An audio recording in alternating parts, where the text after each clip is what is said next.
My subscribers are commenting and I'm listening. Let's talk about it.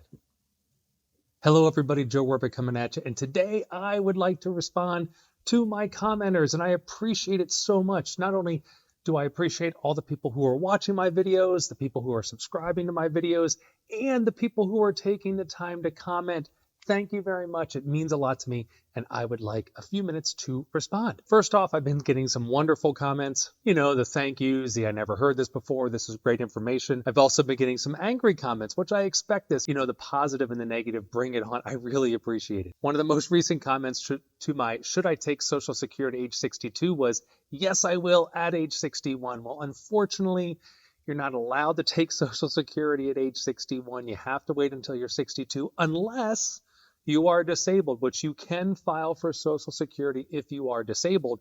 And if you do have a disability and you're having trouble making ends meet, one of the easiest ways to get Social Security disability is to hire an attorney. So I highly recommend finding a reputable attorney to hire them and get your SSDI. Now, if you are getting SSDI, which is Social Security disability, you are allowed to suspend your benefit at your full retirement age, and then you can accrue that 8% deferred credit for up to 3 to 4 years, depending upon if your full retirement age is 66 or if it's 67. Here's a great comment. You can stuff it, Joe. How many people wait until 68 to retire and then die shortly thereafter?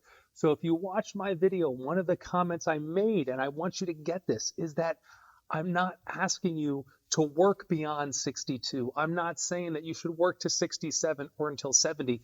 I'm saying that if you do retire early, take a look at your options between Social Security and your retirement account. And if you've watched any of my videos, you'll see there are some gigantic benefits out there to taking your retirement account before you take Social Security.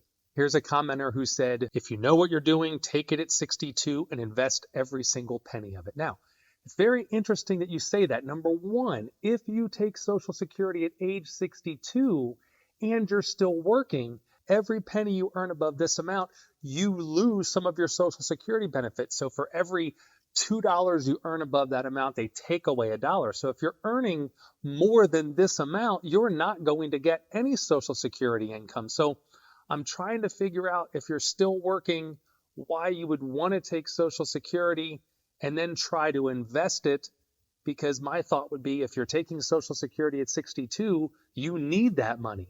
You're going to need it to spend it. And I've said many times, if you have no retirement savings, if you've not put anything away and you can't work, well, then by all means, you take Social Security at 62.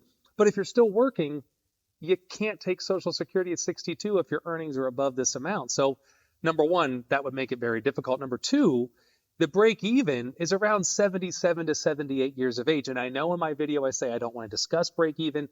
And if you are a single person, meaning you've never been married, or you were married for less than 10 years, or you're not a widow or a widower, if it's just you, well then yeah, we should take a look at the break even. We should take a look and see when it makes more sense based on your life expectancy for you to take Social Security. The straight answer is this: if you take it at 62 or at 66 versus 70, if you live beyond 77 to 78 years of age, you're better off waiting until 70 to get your Social Security.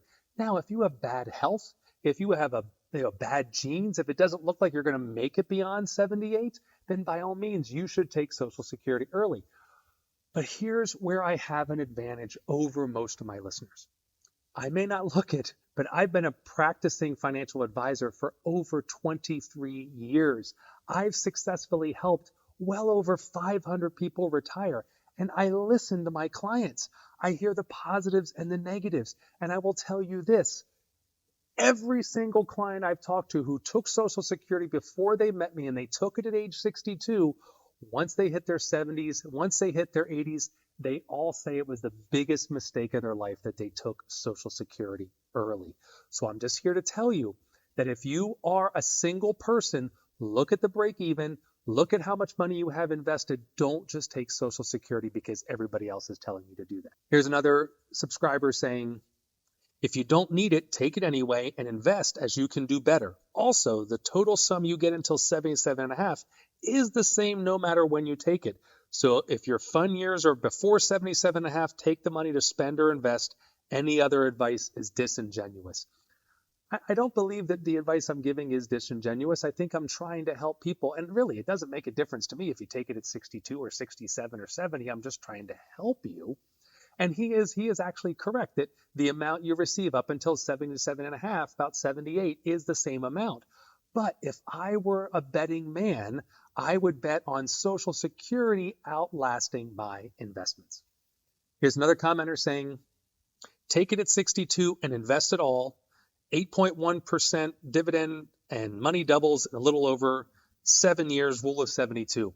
Yes, he is right that if you get an 8% return, your money can double a little bit over 7 years with the rule of 72.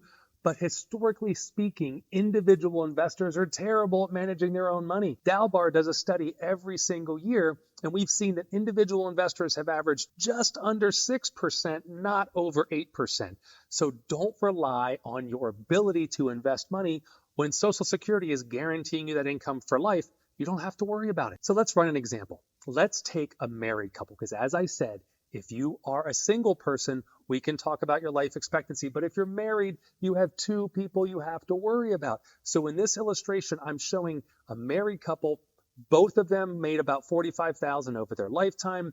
They're going to get about $1,778 if they take Social Security at their full retirement age. And as you can see in illustration after illustration, they're better off pushing until age 70 for multiple reasons. Number one, they get a higher income guaranteed for the rest of their life. Number two, one of them will more than likely die before the other one. And when you both have the same PIA or you both have the same Social Security, that means your income is going to get cut in half. So it's a lot better for the surviving spouse if one of the individuals has a higher payout so they can get more money. So when you're married, you want to look at your married benefits. Again, if you're a widow, you want to look at your widow benefits, or a widower. If you were married for more than 10 years and divorced, you want to look at your divorce benefits. And if you're currently married, watch my video on all of the benefits of Social Security for married couples. There are some great claiming strategies out there you can take advantage of to make more money in your retirement years. Another comment, I love this one. If you take it out early, you can reinvest it into something that would appreciate. Also, you're beating inflation by getting it early.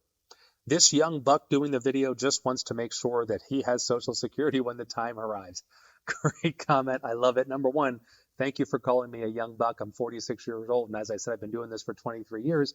But let's talk about that, because people are concerned that Social Security could run out of money.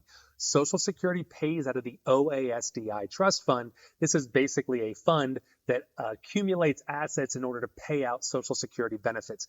And I know there's a bunch of stories out there saying that Social Security is going to run out of money by 2034. And if you actually read the trust fund report like I have, you can see that that is at their high spend. At their medium and low spend, Social Security lasts long beyond 2034. And let's talk about that. 2034 is, my math, it's about, 13 years away? And in 2017, 2018, 2019, and in 2020, the Social Security Administration predicted that the following year they would run out of money. And as you can see here, they actually made money year in and year out. So if they can't predict 12 months in the future, if they get their math wrong 12 months in the future, who's to say they're right 13 years in the future? All I'm saying is, please do yourself a favor. Make this decision based on facts, based on math facts, based on the math that you can run. Sit down with somebody, have them show you your options. Please don't make this decision based on fear. Again, thank you all for subscribing. Thank you all for commenting. Please keep commenting. I love the comments, the positive and the negative. It's great. And I'll see you all next week.